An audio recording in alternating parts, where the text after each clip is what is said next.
আল্লাহ তাআলা আমাদের বোঝার তৌফিক দান করুন। এটা আমার আপনার জন্য ভাই, মেয়েদের যতটা মেয়েদের এ ব্যাপারে দায় দায়িত্ব, তার চেয়ে অনেক বেশি দায় দায়িত্ব আপনার আমার।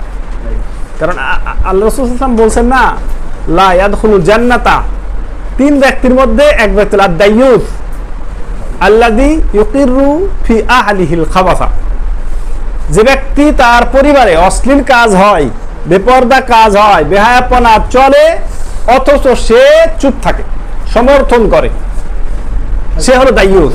সেই ব্যক্তি জান্নাতে যাবে না।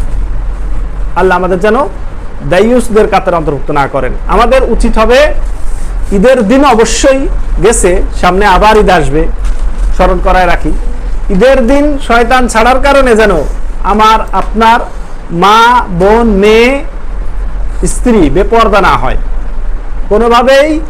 শুধু